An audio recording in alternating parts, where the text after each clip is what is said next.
It was all going on at the same time during the 60s and 70s. Do you look at that time as, I mean, Mayor Drapeau obviously had that agenda. He wanted to make Montreal a modern city. Do you see that happening in the last few years under Mayor Tremblay? Because it seems that now he's been in power a very long time, and it seems the city is changing, well, whether it's St. Henry or Point St. Charles or some of the more working class neighborhoods that are in the process of gentrification. Well, just before Tremblay was elected, there was a major project in the eastern part of the city called the Angus, which is also a massive housing and small enterprises venue, which also has a lot of cooperatives.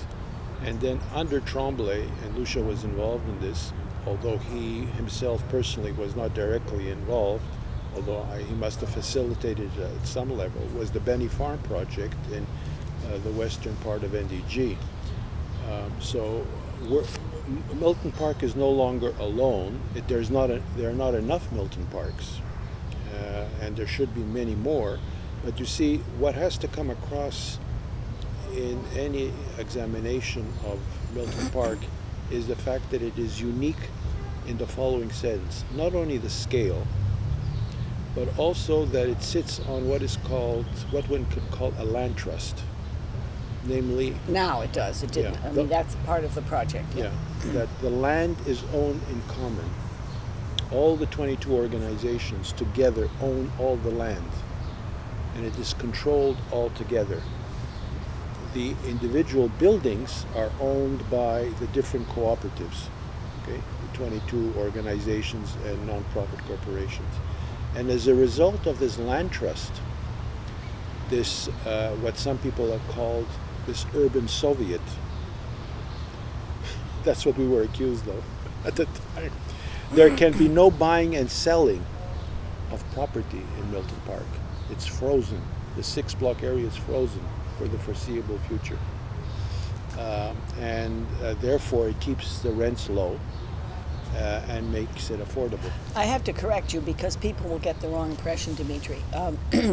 In the charter that governs the land trust, you can sell, but under very, very complicated, no, because people then will get the wrong impression.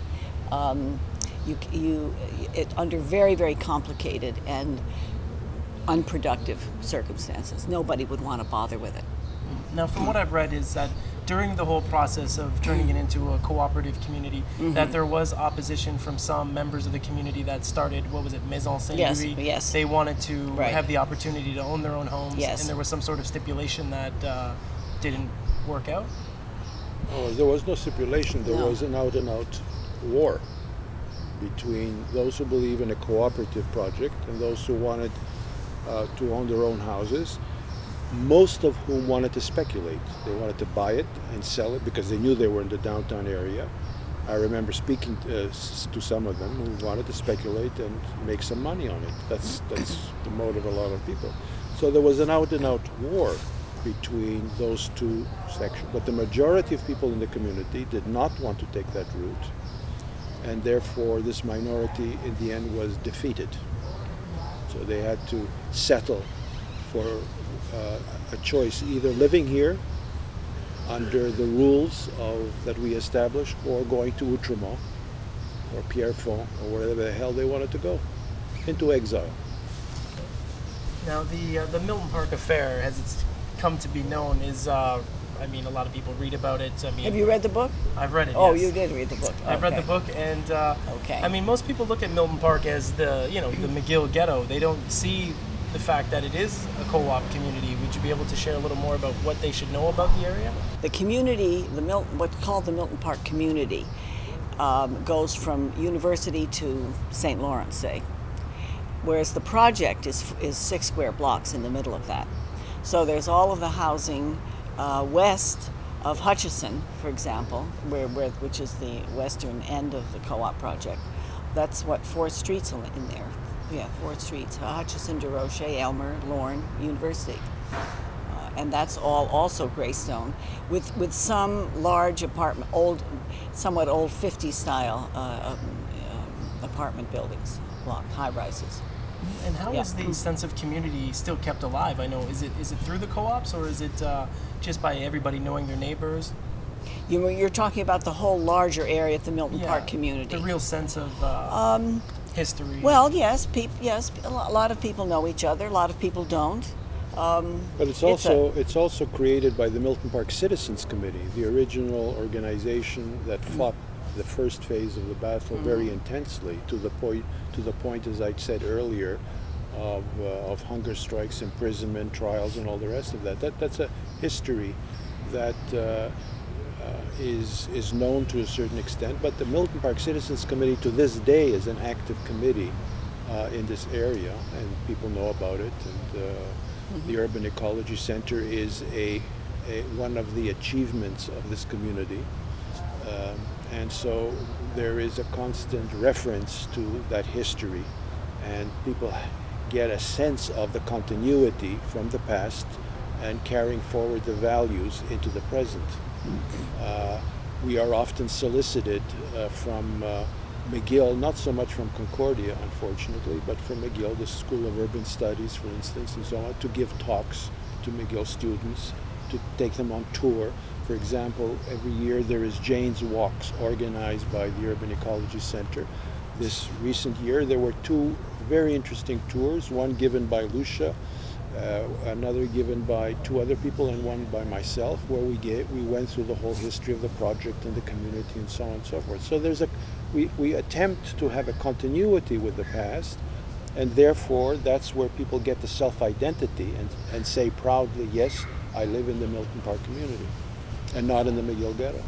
Now, do you see the community as kind of like a symbol, because it is the largest co-op community in North America? I mean, do people come from around the world and try to learn from what happened? Yes, one of the problems I would say, and I would conclude on this by paraphrasing Che Guevara, 1, 2, 3 Milton Parks. One of the problems about Milton Park is because it's so ahead of its time in terms of ownership and in terms of structure. One of the problems of Milton Park is that it is isolated, as an example. And therefore, the state, the political authorities, the political elite, do everything they can to prevent this from being repeated. For example, even under a previous so-called progressive administration, before the current one, under Mayor Jean Doré, there was a major community just down the street here called Overdale, which they destroyed. The people rose up to save that neighborhood and to model itself after Milton Park. And Jean Doré and his gang prevented it from happening. See? So there is a real fear that this progressive illness called Milton Park will spread. And that is the challenge. That is the challenge in the rest of the city and in other cities too. So people do come from all over the world when they come to Montreal, and we organize tours and so on and so forth, to tell them how we did it and how they could do it too.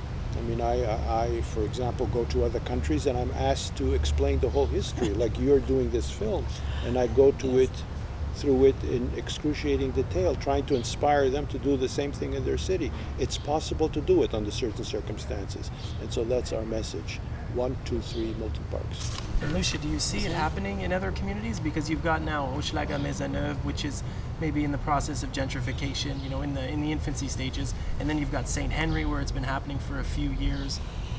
I'm not intimately familiar with, I just know that it's happening. I know that gentrification is happening, and that low-income people who've been living there for a long time are feeling threatened as tenants. Because they're mostly tenants, and then the landlord will put their rents way up or find an excuse to evict them and then sell the property for a lot of money. And the only way people can do it is they have to organize themselves. They have to fight. They have to fight. They have to, you know, you can tell the people that might win and the people that are losers from the beginning by their attitude toward trying to save their own neighborhood, because they think that they don't realize what it means to say that it took 25 years to create to finally roll over the property to the co-ops. 25 years.